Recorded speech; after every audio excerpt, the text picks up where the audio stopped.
मैं चूँकि सन 1942 में भारत छोड़ो आंदोलन के अमर शहीद जगदीश प्रसाद वत्स का भांजा हूँ, श्री गोपाल नारसन।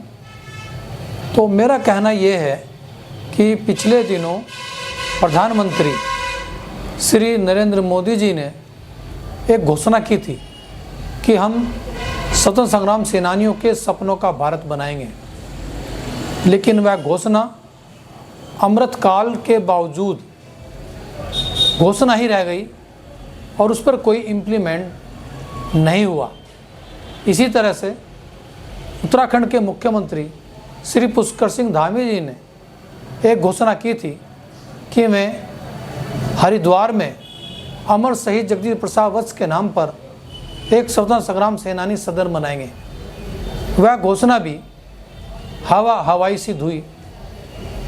मैं आपको बता दूं कि अमर शहीद जगदीश प्रसाद वत्स जब ऋषिकुल आयुर्वेदिक कॉलेज हरिद्वार में पढ़ते थे, उस वक्त 17 वर्ष की आयु में उन्होंने तिरंगा फहराते हुए हरिद्वार में अपना बलिदान दिया था और उनके बलिदान के 1 वर्ष के अंदर उनकी माता श्रीमती जमुना देवी और पिता पंडित कदम सिंह शर्मा उनके वियोग में गुजर गए और उसके बाद में उस परिवार में सबसे बड़ी 15 वर्ष की प्रकाशवती मेरी माँ थी। तो सही मायनों में मेरी माँ प्रकाशवती उस परिवार की सबसे बड़ी थी। उसके बाद मेरी मौसी चंद्रकला, मेरी तीसरी मौसी सुरेशवती और फिर मेरे मामा जी 5 वर्षीय सुरेशदत्त वत्स, यानी 4 बच्चे उस परिवार में रह गए थे जो अमर शहीद जगदीश प्रसाद वत्स के आश्रित थे। लेकिन आज तक न तो उनको आश्रित माना गया और न ही उनके वंशजों को, यानी हम लोगों को जगदीश वत्स के जो भतीजे हैं गुरुदत्त वत्स, न उनको और न हमको आज तक उत्तराधिकारी माना गया। ये सरकार की बहुत बड़ी खामी है और अमर शहीद जगदीश प्रसाद वत्स का कहा जाए तो अपमान भी है कि उनकी शहादत को सरकार ने और समाज ने भुला दिया है। आज हम जो जगदीश प्रसाद स्मारक विद्यालय खजूरी अकबरपुर है, वहाँ पर हमने 2.5 लाख रुपए की अपने संसाधनों से उनकी प्रतिमा लगाई है। हालांकि हरिद्वार के अंदर भल्ला पार्क में भी अमर शहीद जगदीश प्रसाद वत्स की मूर्ति लगी है और जवालापुर में पुल जटवाड़ा पर भी अमर शहीद जगदीश प्रसाद वत्स का एक पार्क है। इसी तरह ऋषिकुल में भी उनके नाम की मूर्ति लगी है। लेकिन सरकार के स्तर पर अभी तक न तो उनकी जीवनी पाठ्यक्रम में शामिल की गई और न ही जो हमारी मांग है कि जो नई पीढ़ी है उनको अमर शहीद जगदीश प्रसाद वत्स के बारे में पता चले, और तो उनके लिए न ही एक युवा पुरस्कार की कोई शुरुआत हुई है। तो ये हमारी लगातार मांग है। हम ये नहीं चाहते कि हमें कोई पेंशन मिले, लेकिन श्रीमती इंदिरा गांधी ने स्वतंत्र सेनानियों को सन 1972 में पेंशन देने की शुरुआत की थी, ताम्रपत्र देने की एक पहल की थी और तब से पहचान बने थे स्वतंत्र संग्राम सेनानी कि जिन्होंने राष्ट्र के लिए बलिदान दिया। इसके बाद उत्तराखंड के तत्कालीन मुख्यमंत्री हरीश रावत ने स्वतंत्र सेनानी उत्तराधिकारियों को सम्मान पेंशन देने की पहल की, लेकिन इसके बाद आज तक किसी भी सरकार ने स्वतंत्र सेनानियों की और शहीदों की और उनके उत्तराधिकारियों की कोई सुध नहीं ली है।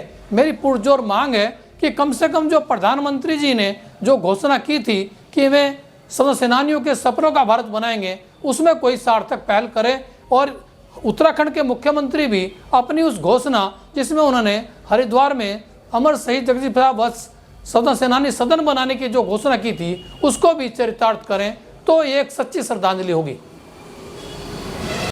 आपको श्री गोपाल नारसन का नमस्कार। डिवाइन मिरर हिंदी चैनल में आपका बहुत बहुत स्वागत है। आइए जान लेते हैं आज की कुछ खास चर्चित खबरें।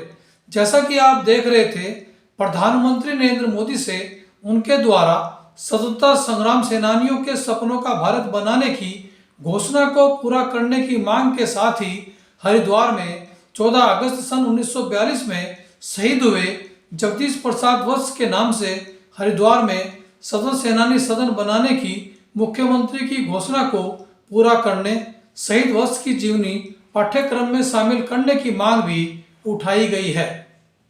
चुनाव से पहले पिछड़ों को साधने के लिए कर्पूरी ठाकुर को भारत रत्न देने की घोषणा के बाद आज प्रधानमंत्री नरेंद्र मोदी ने अपने राजनीतिक गुरु एवं देश के उप प्रधानमंत्री रहे वरिष्ठ भाजपा नेता लाल कृष्ण आडवाणी को भारत रत्न दिए जाने की घोषणा की है, जिस पर लाल कृष्ण आडवाणी ने इस सम्मान के लिए देश का शुक्रिया किया है। आज नोएडा में एक यमदूत का ही निधन हो गया। कवि टिप्टी जेलर रहे हास्य कवि हरीश शर्मा यमदूत, जिन्होंने जीवन पर्यंत अपने यमदूत उपनाम व हास्य कविताओं से लोगों को गुदगुदाया, आज मुंबई में इलाज के दौरान हमेशा के लिए शांत हो गए। उनके निधन को साहित्यकारों ने अपूर्णीय क्षति बताया है। उत्तर प्रदेश के फतेहपुर में शराब पीकर दुल्हन से शादी कराने पहुंचे एक दूल्हे को दुल्हन ने ही शादी करने से इनकार कर बैरंग लौटा दिया। गाजीपुर के दरौली गांव निवासी कमल लोधी जब बारात लेकर ससुराल पहुंचा तो उसे नशे में देखकर दुल्हन ने शादी से इनकार कर दिया। शादी की तैयारी का सारा खर्च भी नशेड़ी दूल्हे के पिता को वहन करना पड़ा। उत्तराखंड के चमोली जिले के चोपता राजकीय इंटर कॉलेज में हाई स्कूल व इंटर की प्री बोर्ड परीक्षा में 45 छात्र छात्राओं में से सिर्फ 7 के ही पास होने पर शिक्षा विभाग सख्त हो गया है और विभागीय अधिकारियों ने कॉलेज के प्रधानाचार्य व संबंधित शिक्षकों के वेतन पर रोक लगा दी है। अपने निधन की खबर फैलाकर अभिनेत्री पूनम पांडे के विरुद्ध ऑल इंडिया सिने वर्कर्स एसोसिएशन ने मुकदमा दर्ज कराने की मांग की है। उक्त अभिनेत्री के स्टाफ ने यह खबर फैलाई थी कि अभिनेत्री पूनम पांडे का सर्वाइकल कैंसर से निधन हो गया है, जबकि उक्त अभिनेत्री पूरी तरह से स्वस्थ है व जीवित है।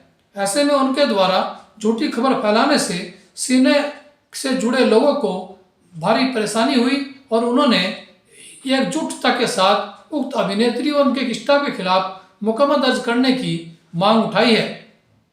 हल्द्वानी में नुजूर भूमि से अतिक्रमण हटाने के लिए बुलडोजर कार्रवाई नगर निगम द्वारा की जा रही है, जिसका विरोध भी अवैध कब्जाधारियों द्वारा किया जा रहा है। नगर निगम अभी तक 2 एकड़ से ज्यादा भूमि को मुक्त करा चुका है। मंगलौर में ऊर्जा विभाग की टीम ने विभिन्न गांवों में छापेमारी कर 50 से ज्यादा बिजली चोरी के मामले पकड़े हैं। बिजली विभाग ने आज मंगलौर, थियतकी, लिब्बरेडी, गदरजुड्डा, लहबोली, टांडा भनेड़ा आदि गांव में बिजली चोरी के मामले पकड़े हैं और उक्त बाबत कार्रवाई की है। ब्रह्मा कुमारी चीफ रही दादी जानकी कहती थी कि परमात्मा शिव ही हमें इंसान से फरिश्ता बनाते हैं, इसके लिए परमात्मा से संबंध जोड़ के रखना बहुत जरूरी है। इसी पर देखिए आज का हमारा यह प्रेरक वीडियो। तो हम आत्माएं इतने परमात्मा प्यार लिया हुआ है, हर एक को लगे। इसमें ये मित्रता भाव है, ईश्वरीय स्नेह है, सच्चाई है। जब इसके सामने जाओ तो खुश कर देते, तो शांति भी हो, बाबा की शक्ति भी हो, हाँ, और स्नेह का सूत्र सदा मजबूत हो, कभी धागा कच्चा न हो। माया ऊपर से भी नीचे ले आएंगी वहाँ तक पहुँच के, परंतु खबरदार होशियार, बाबा ने डोरी मजबूत रखी है ऊपर रख करके रिश्ता बनाने की। यहाँ किसी से कोई रिश्ता नहीं।